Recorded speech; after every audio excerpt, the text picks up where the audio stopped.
পেঁয়াজ ও ক্যাপসিকাম দিয়ে ভীষণ মজাদার দারুণ টেস্টি একটি রেসিপি এইভাবে একবার বানিয়ে খেয়ে দেখুন।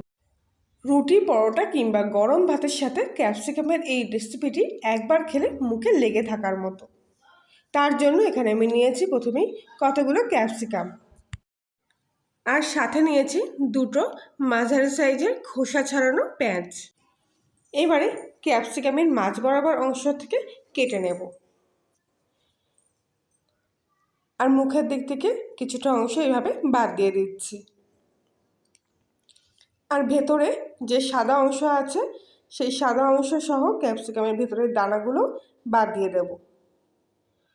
খুব ভালোভাবে ভেতরটা পরিষ্কার করে নিচ্ছি। বাকি ক্যাপসিকামগুলো ঠিক একইভাবে ভেতর থেকে পরিষ্কার করে নেব। এই ক্যাপসিকামের ভেতরে খুব একটা বেশি সাদা অংশ নেই, অনেক ক্যাপসিকামে দেখবেন ভেতরটা পুরো সাদা অংশে ভরা থাকে। সেই সম্পূর্ণ সাদা অংশটা খুব ভালোভাবে পরিষ্কার করে বাদ দিয়ে দেবেন। প্রত্যেকটা ক্যাপসিকাম একইভাবে প্রথমে কেটে ভিতর থেকে পরিষ্কার করে নিচ্ছি। আজকের এই ক্যাপসিকামের রেসিপিটি দারুণ মজাদার হবে। যারা এমনিতেই বাড়িতে ক্যাপসিকাম খেতে পছন্দ করেন না, তারাও কিন্তু এই রেসিপিটি একবার বানিয়ে খেলে দ্বিতীয়বার চেয়ে চেয়ে খাবেন। প্রত্যেকটা ক্যাপসিকাম ভেতর থেকে এইভাবে পরিষ্কার করে নিচ্ছি। এবারে এই ক্যাপসিকামগুলো মাঝ বরাবর অংশ থেকে লম্বালম্বিভাবে কেটে নিয়ে আবারও 2 থেকে 3টে ফালি করে নিচ্ছি। এরকম লম্বা লম্বা করে কেটে তারপরে ক্যাপসিকামগুলো চড়া চড়া করে ফালি করে নেবেন। দেখলে আশা করছি বুঝতে পারছেন যে আমি ক্যাপসিকামগুলো এখানে কীভাবে কেটে নিচ্ছি।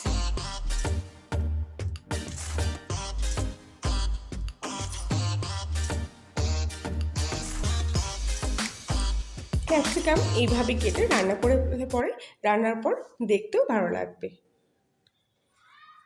সব ক্যাপসিকামগুলো একই সাইজের কেটে নেওয়ার চেষ্টা করছি।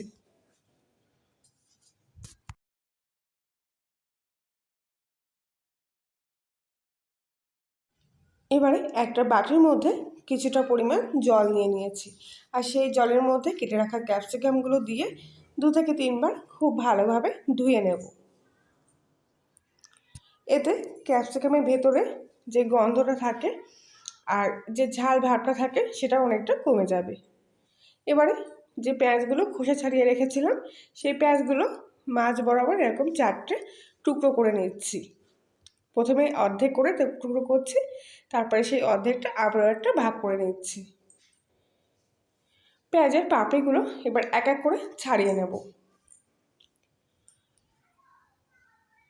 4 ভালা করার পর পেঁয়াজের যে বড় বড় পাপড়িগুলো বেরোচ্ছে সেই পাপড়িগুলো নিয়ে নিচ্ছি। মাঝখান থেকে ছোট যে অংশটা বাদ যাচ্ছে সেগুলো কিন্তু এর মধ্যে নেব না। যেহেতু ক্যাপসিকামগুলো বড় বড় করে কেটে নিয়েছি, তাই পেঁয়াজগুলো এরকম যদি বড় বড় পাপড়ি করে রেখে দিই তাহলে দেখতে এগুলো ভালো লাগবে। সব পেঁয়াজের পাপড়িগুলো কিছুটা জলে ধুয়ে নিচ্ছি, এতে পেঁয়াজের ঝাঁঝালো ভাবটা চলে যাবে। ধুয়ে রাখা ক্যাপসিকাম আর পেঁয়াজগুলো এবার অন্য একটা পাত্রের মধ্যে জল ঝরিয়ে তুলে নিচ্ছি। এবারে গ্যাসের ওভেনে একটা ফ্রাইং প্যানে সামান্য 4 চামচ মতো তেল দিয়ে দিয়েছি। এর মধ্যে গোটা গরম মশলা আর একটা শুকনো লঙ্কা ফোড়ন দিয়ে দিচ্ছি। ফোড়ন থেকে সুন্দর একটা ভাজার মিষ্টি গন্ধ বেরোনো পর্যন্ত অপেক্ষা করব। এবারে এর মধ্যে দিয়ে দেবো আগে থেকে কেটে রাখা পেঁয়াজের পাপড়িগুলো।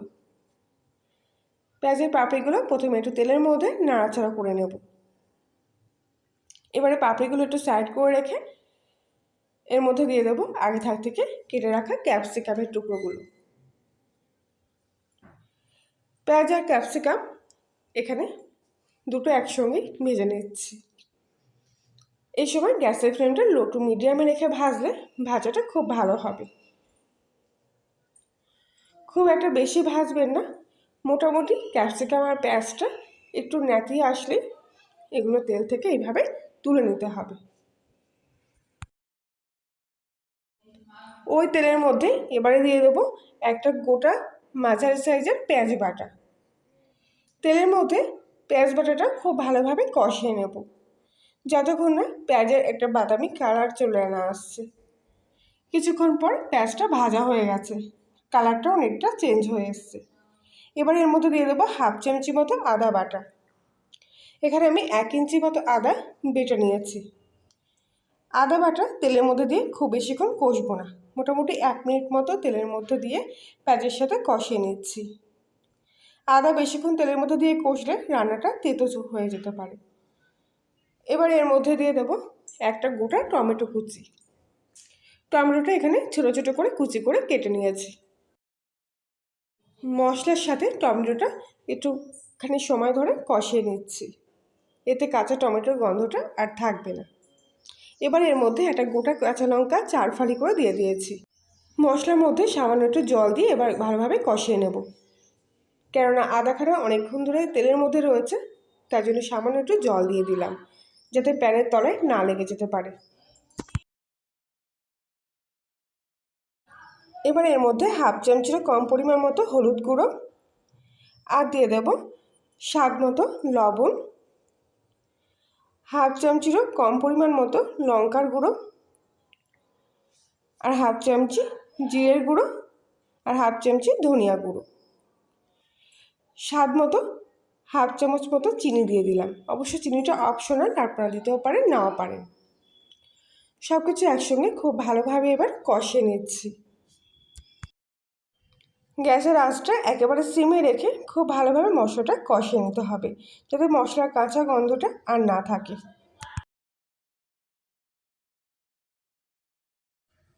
কিছুক্ষণ পর মশলার গায়ের থেকে তেল ছাড়তে শুরু করেছে। এবারে এর মধ্যে দিয়ে দেবো কিছুটা ফাটিয়ে রাখা টক দই। টক দইটা 2 চামচ পরিমাণ নিয়েছি, আর তার সাথে নিয়েছি 1 চামচ পরিমাণ জল। জলের সাথে টক দইটা খুব ভালোভাবে ফাটিয়ে নিয়ে এই মশলা কষার মধ্যে দিয়ে দিচ্ছি। টক দই দেওয়ার ফলে এই রান্নার স্বাদটা আরও বেশি বেড়ে যাবে।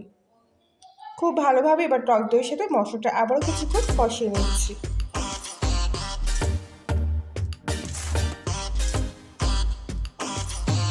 মশলাটা পুরোপুরি তৈরি হয়ে গেছে। এবার এর মধ্যে দিয়ে দেবো আগে থেকে ভেজে রাখা ক্যাপসিকাম আর পেঁয়াজ ভাজাগুলো।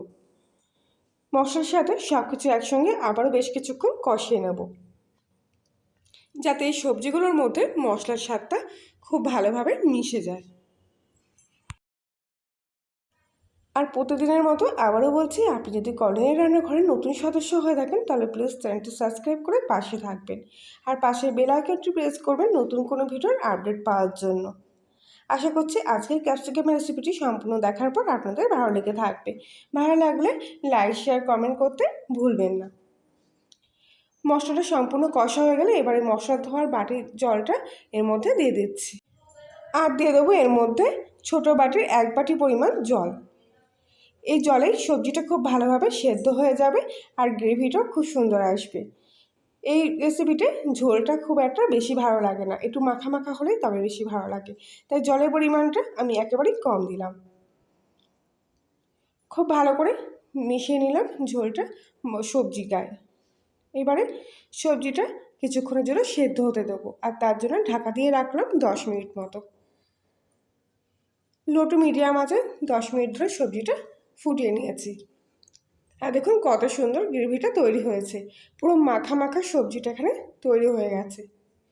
এবারে সবশেষে এর মধ্যে কিছুটা ধনিয়া পাতা কুচি দিয়ে দিচ্ছি। ক্যাপসিকামগুলোও কিন্তু পুরোপুরি এখানে সেদ্ধ হয়ে গেছে। আর দিয়ে দেবো সবশেষে হাফ চামচি কম পরিমাণ মতো শাহি গরম মশলা। রান্না পুরোপুরি রেডি। তাহলে বন্ধুরা আজকের মতো এই রেসিপিটি এই পর্যন্তই। আবার দেখা হচ্ছে অন্য একদিন নতুন কোনো রেসিপির সাথে। আর ততক্ষণ সবাই ভালো থাকবেন, সুস্থ থাকবেন, সাবধানে থাকবেন।